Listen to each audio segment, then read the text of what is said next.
Hello and welcome to the part 2 video for the Skunk Autoflower. You can find a link for part 1 in the bottom of the description. This plant is in a 5-gallon fabric pot filled with Promix-HP that I've amended with Gaia Green Organic dry amendments. In this video, we'll follow this plant along her journey from early bloom, where I top dress with bloom nutrients, all the way to harvest. A big thank you to Spiderfarmer for sponsoring this video.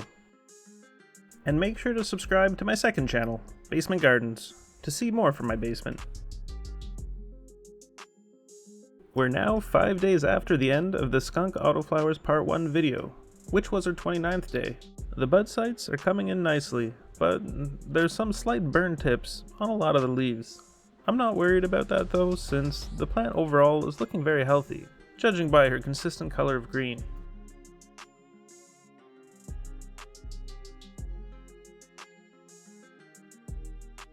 Her soil is dry, but before watering, I remove a few of the leaves from the lower canopy, just so we can see the soil a little bit more easily. I then water her with 6 liters of dechlorinated tap water.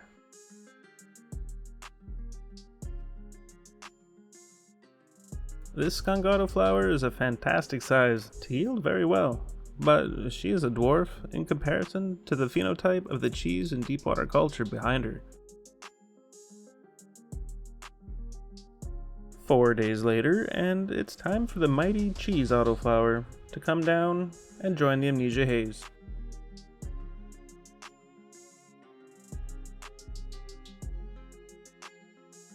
Our Skunk Autoflower is now on day 38. She's just about fully transitioned into bloom and is about to begin her bulking phase. Her soil was dry, so I watered her with another 6 liters of dechlorinated tap water.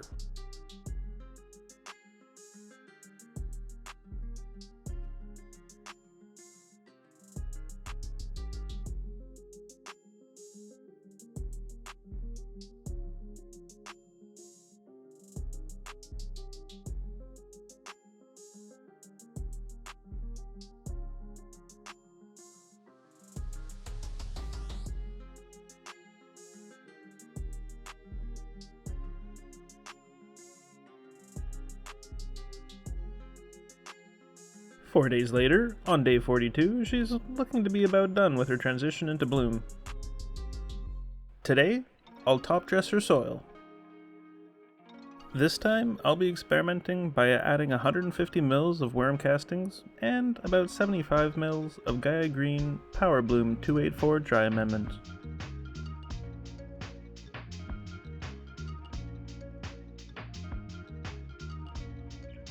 The stakes that I use for training aren't being very effective anymore, so I figured I might as well remove them to make the top dressing a little bit easier. After working in the top dressing, I then water the plant with around 6 liters of dechlorinated tap water.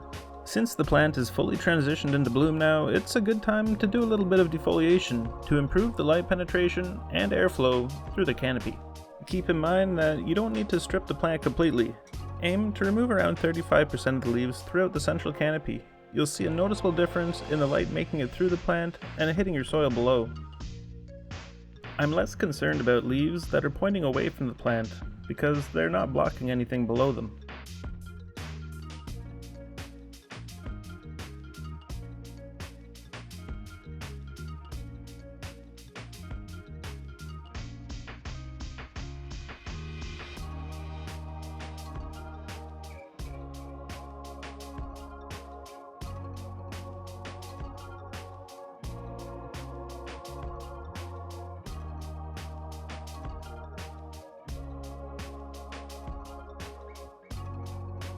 It's always satisfying to watch the buds stack up and build density. Today her soil was dry, so I watered with another 6 liters of dechlorinated tap water.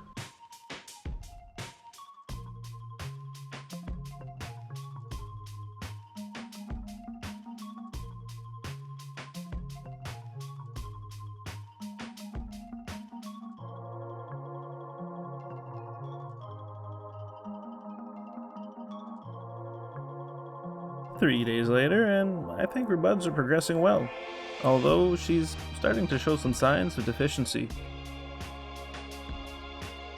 Temperatures have been nice in the garden, around 24 degrees Celsius, which is 75 degrees Fahrenheit, and around 43% humidity. When in bloom, I'm just happy if my humidity is below 65%. Her leaves are a little bit more pale than usual, and some of the lower leaves have some rust. I top dressed not too long ago, so I figured those nutrients would be kicking in anytime now. Today I watered her with around 8 to 9 liters of water to try to work in some of those nutrients that I top dressed.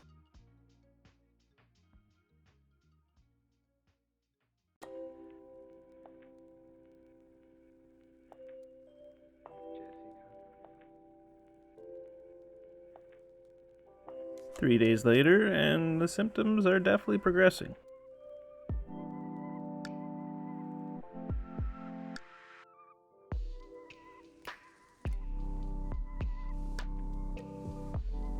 Here's a comparison against a much more healthy leaf.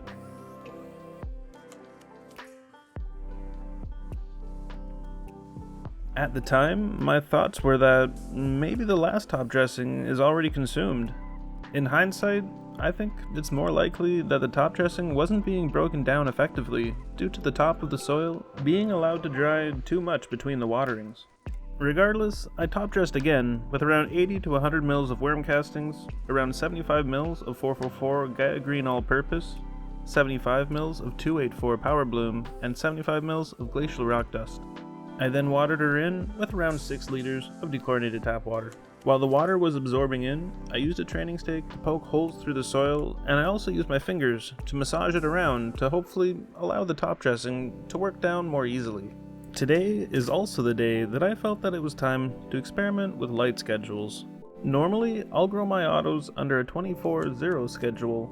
I want to run 18/6 for a few autoflowers and see if I notice a difference, which will be hard since I'm always growing different strains or phenotypes. If you're enjoying this episode, make sure to subscribe to Basement Gardens. I'd really appreciate it. A big thank you to Spiderfarmer for sponsoring this video and making it possible. Right now, on the official Spiderfarmer websites, there's a link in the description. There's a Black Friday sale, which will end December 2nd. You'll find that almost any upgrade for your garden will be up to 35% off. Whether you need to eliminate odor with a carbon filter, exhaust your tent with an inline fan, or most importantly, give your garden adequate light, you'll be happy that you chose to go with Spiderfarmer. Spiderfarmer products are made with high quality components and are backed by a fantastic 2-year warranty with trade-in allowance up to 5 years. But it's highly unlikely that you'll need to worry about that. Consider Spiderfarmer for your next garden upgrade. Use code BASEMENT for an 8% discount from products from the official Spiderfarmer websites, and use code BASEMENT3 for a 3% discount on Amazon.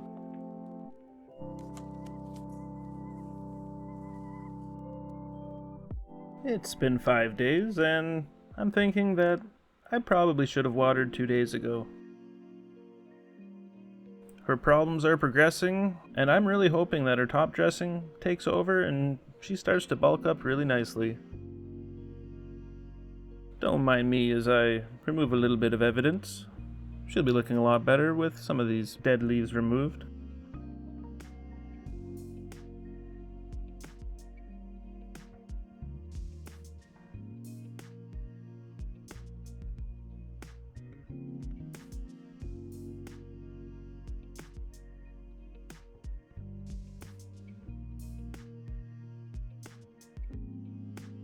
After cleaning her up a little bit, I watered her with 6 liters of dechlorinated tap water.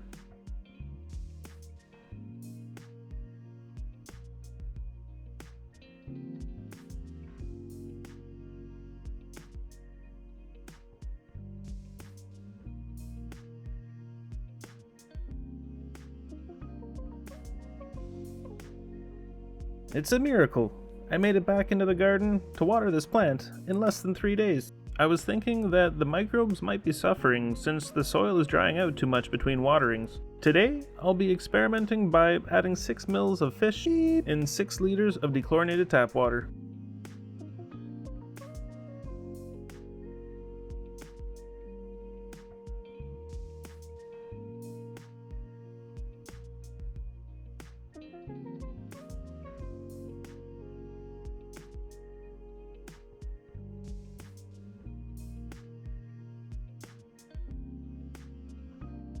2 days later, and we'll be going in for another 6 liters with 6 mils of fish. Beep.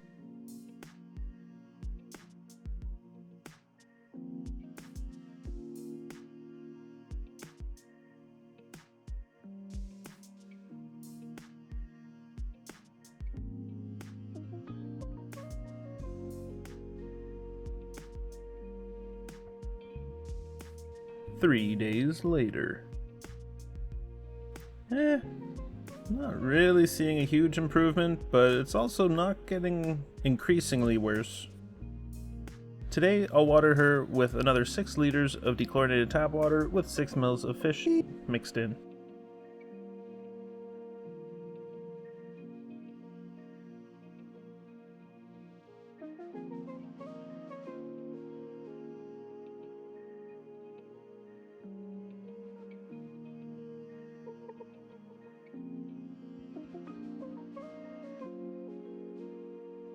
Oh, it's been 7 days.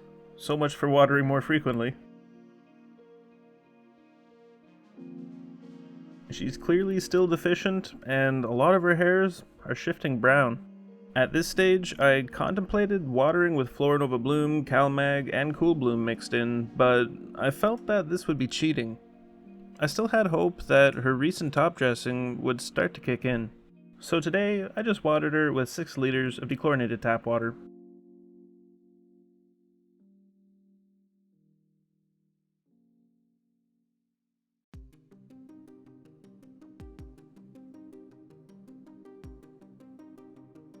Three days later, and it looks like she's racing towards maturity.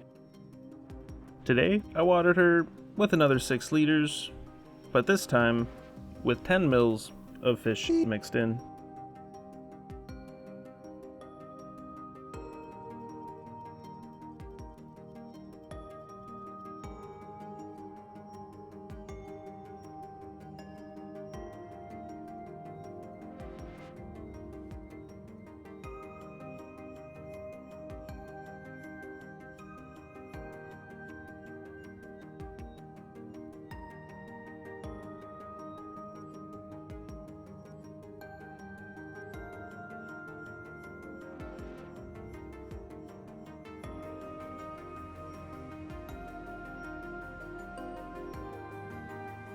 Today, she got another 6 liters of dechlorinated tap water.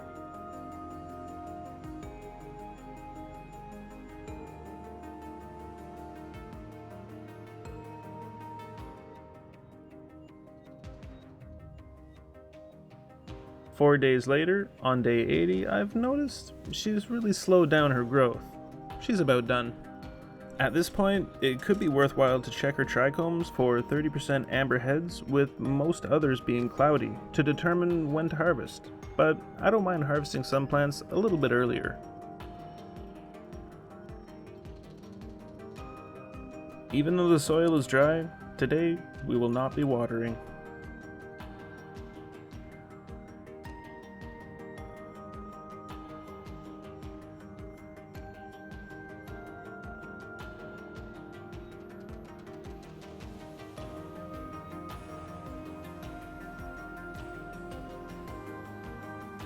Today is day 84 from seed, and she's already started to dry.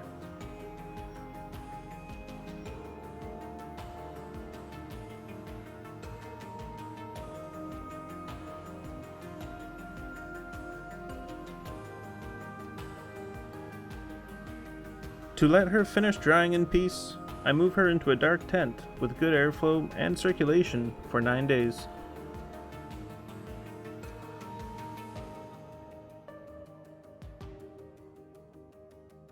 Nine days later, and she's nice and dry. Since her soil was so dry, I didn't feel the need to chop the plant for drying.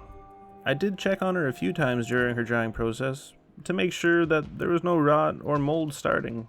There were no issues.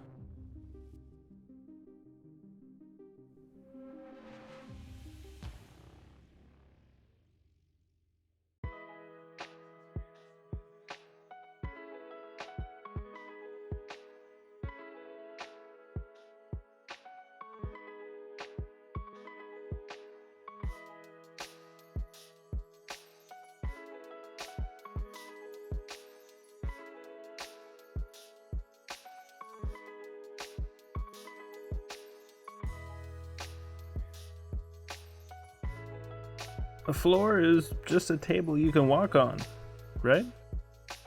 To dry trim the buds, I'll just use my fingers to rip or knock off the leaves.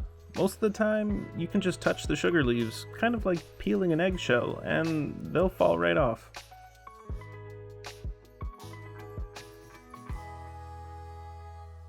Then I'll use the scissors to remove the bud from the stem.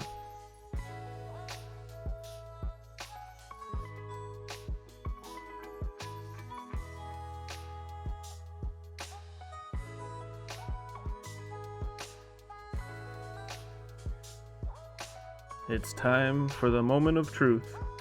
I'm always really bad at guessing the dry weight of a plant. How much did you guess this plant would weigh? 154. Not bad.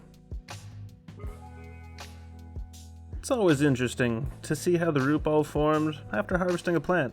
This was my first time growing in a 5-gallon or 20-liter fabric pot, so I was very curious. It's interesting how the roots have been air pruned and aren't wrapping around the outside of the root ball. The soil feels very evenly distributed with roots, but I think the 5-gallon bag wasn't large enough for the roots to take full advantage of the top dressing. My larger potted organic plants are doing a lot better in bloom in comparison. What do you think?